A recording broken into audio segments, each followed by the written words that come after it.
Welcome back to the Axiom Global podcast. Today's episode is about effectiveness that earns trust in AC project delivery. This is our first episode in the second series, Offshore AC Trust, Efficiency, and Effectiveness. We will talk about what we should prioritize while dealing with customers and how effective governance meetings are. I'm Sujana Chatterjee from Axiom Global, and with me today is Pooja Nerurkar, one of our senior architects at Axiom Global.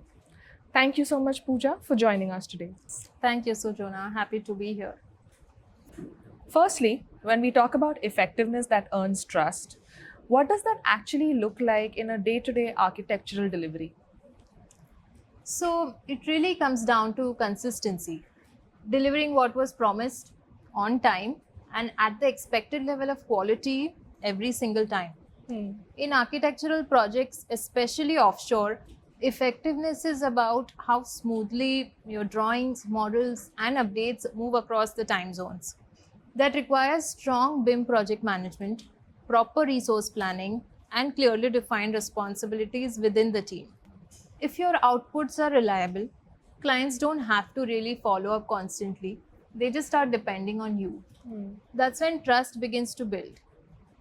For example, when an architect in the UK shares markups for, say, facade revisions at the end of their day, by their next morning, they can see updated elevation drawings, corrected annotations, and a revised 3D model that reflects those exact changes, accurately interpreted, no gaps, no assumptions. And that makes everyone's life easy. Absolutely. That consistency, day after day, is what builds real confidence. So it's not just about doing the work, it's about doing it reliably every time. That brings me to communication.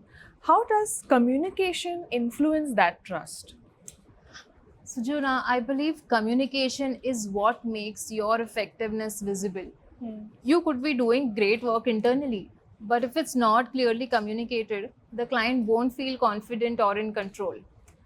In offshore teams, clear and consistent communication is very critical. It ensures alignment, it reduces rework, and keeps everyone moving in sync despite the time differences. It's also where governance comes in. Regular check ins, structured updates, and well run coordination meetings really help maintain this transparency and accountability. To simply give you an example, instead of saying drawings updated, a more effective update would be we have incorporated your lobby layout revisions, aligned the door schedule with the new design, and identified two areas where ceiling heights may need coordination with services. So, this way, now the client understands progress, potential risks, and next steps all in one update. That level of clarity definitely changes the dynamic. Now, let's talk about leadership, especially in offshore setups when you're often leading without authority. How do you stay effective when you're influencing teams you don't directly manage? I think that's a common challenge. In offshore AEC delivery, you're often influencing decisions without a formal authority. So, effectiveness here comes from credibility built through consistent delivery, technical understanding, and proactive thinking. It also involves managing up and sideways. You're balancing senior leadership expectations, client requirements, and your team's capacity all at the same time. That can be quite challenging. It is. So let's say, for example, you notice a layout might not meet local regulations or could affect usability. You don't just draft it as instructed, you raise the concern, you explain the impact, and suggest a better alternative. So over time, clients start trusting your judgment and not just your execution. Even though most interactions are remote, your documentation, your responsiveness, and clarity really help establish your professional presence. That's a great point. Credibility becomes your authority. Let's shift to processes and workflows. What role do they play in earning trust? I would say they are absolutely critical. Strong processes are what make effectiveness repeatable and scalable. In architectural delivery, this starts with how you receive and interpret client briefs. Often, overseas clients share incomplete or assumption heavy inputs. So, having a structured intake process is essential. We standardize how briefs are reviewed, we raise early RFIs, and ensure alignment before any work begins. Then comes quality control. Nothing goes to client without passing internal QC checks. To explain it better, let me give you an example. Say if a client sends partial markups for a floor plan, we don't fill in the gaps with assumptions. We clarify, document, and align internally. So before submissions, drawings are checked for dimensions, annotations, layering standards, and even coordination with other disciplines where it's applicable. So the client only ever sees the work that we are confident in. I think this consistency reduces back and forth and builds long-term trust. Right. So the client experiences smooth, predictable delivery every time. Absolutely. Now let's talk about people and team culture.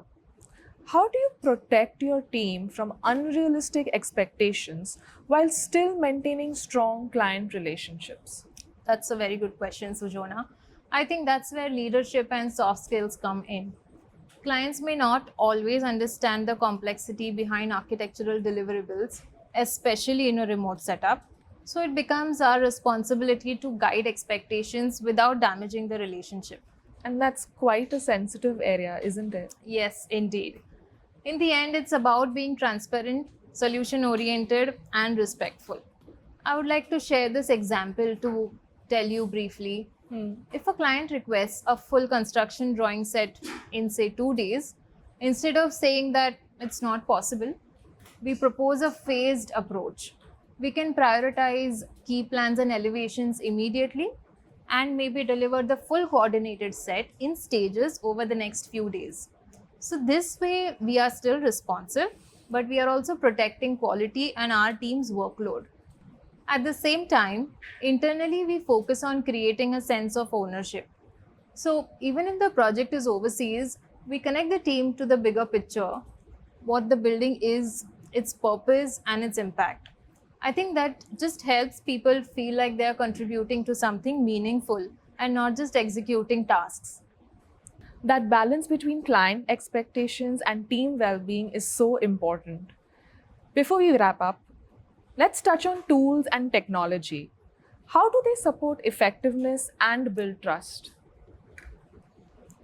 So, I would say technology really plays a big role, especially in offshore delivery. Structured digital documentation like RFIs, clash detection reports, drawing registers, model coordination reports. So, all of them act as a trust signal. Since clients can't physically see your work environment, these outputs demonstrate professionalism, control, and transparency. We are also starting to see AI and automation support repetitive BIM tasks like model checks, data validation, or drawing standardization. While it's still evolving, it definitely helps improve efficiency and allows the team to focus more on design thinking and problem solving. That's a great way to bring it all together. From whatever we've discussed, what I've gathered is that effectiveness is about consistency, clarity, strong processes, and thoughtful communication. And I think when all of that comes together, trust follows naturally. Thank you so much, Pooja, for joining us today. Thank you. Thank you so much for tuning in. Stay tuned for the next episode.